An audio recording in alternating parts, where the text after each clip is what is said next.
Selamat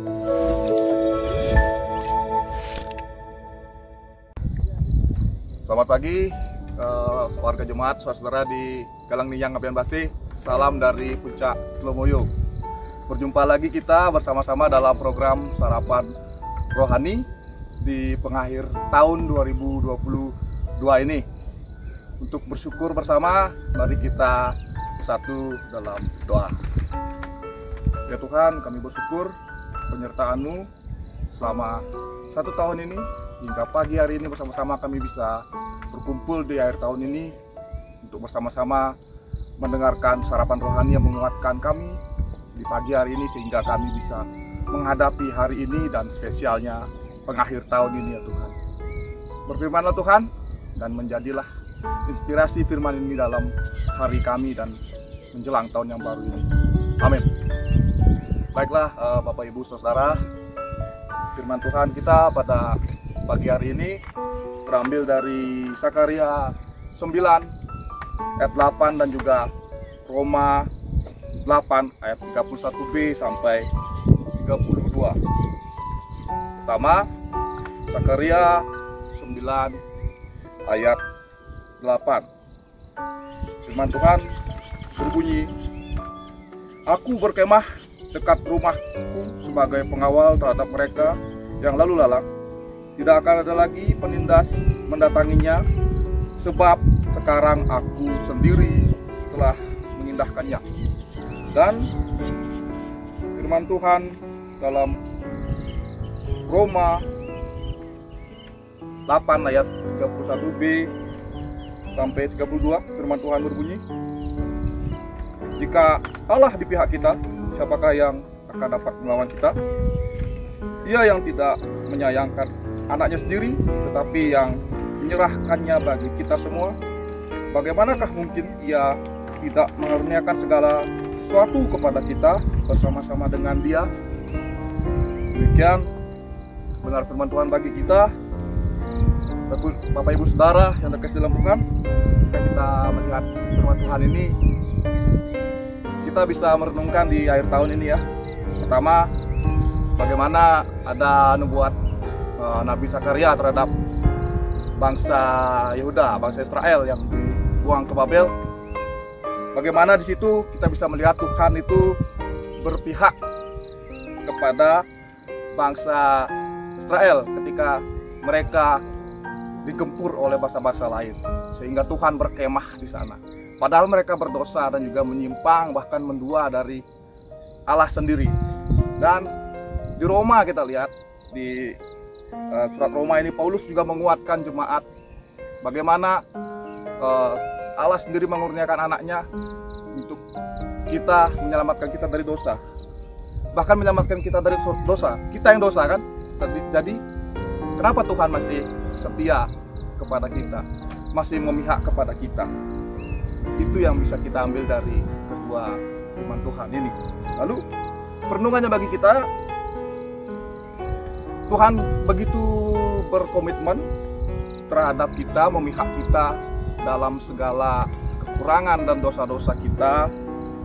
Lalu, sudahkah kita memihak Tuhan dalam segala pergumulan kita? Tuhan ini bergumul loh ketika memihak kita. Kita dosa, kita udah menduakannya, tetapi Dia masih mau dalam pergumulannya memihak kita. Dan ketika kita sendiri ada di dalam suatu pergumulan, maukah kita memihak kepada Tuhan kita Yesus Kristus? Ketika kita dikasih sakit, ketika kita dikasih susah, masih maukah kita percaya dan berpegang kepadanya? Ketika Tuhan mau berpihak kepada kita, ketika kita berdosa, maukah kita kuat berpegang kepadanya ketika begitu banyak pergumulan yang terjadi dalam kehidupan kita? Dan apa yang harus kita lakukan untuk bisa berada di pihak Tuhan atau mau memihak Tuhan? Sesuai dengan firman Tuhan itu ada dua. Yang pertama, mari kita bersama-sama mendirikan kemah iman, seperti Allah Bapa yang mendirikan kemah bagi bangsa Israel, begitu juga kita mendirikan kemah iman kita di dalam segala pergumulan, tetap kita berpegang kepadanya. Dan yang kedua, ketika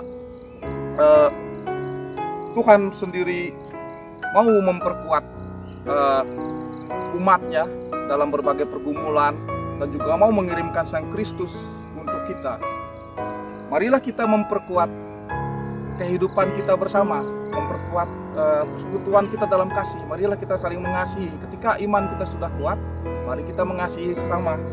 Karena berpihak kepada orang lain bukan hanya ketika kita cocok saja dengan mereka atau sejalan, tetapi ketika mereka benar-benar membutuhkan kita, membutuhkan kasih kita, disitulah kita ada. Lalu yang kita bisa lakukan adalah kita bersama-sama tahu bahwa sesungguhnya kita ini adalah imago Dei, rupa Allah ya. Jadi ketika kita beriman dan berkomitmen berpihak kepada Tuhan, berarti kita mengasihi diri kita sendiri.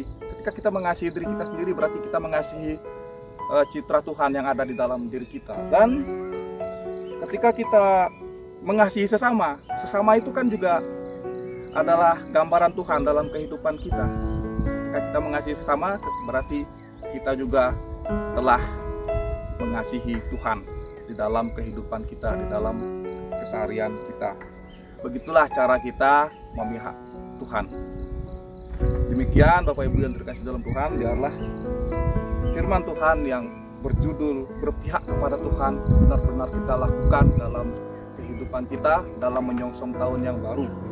Biarlah tahun yang baru, iman yang baru, kasih yang baru, sehingga kita terus bisa hidup berpihak kepada Tuhan di dalam segala pergumulan yang terjadi.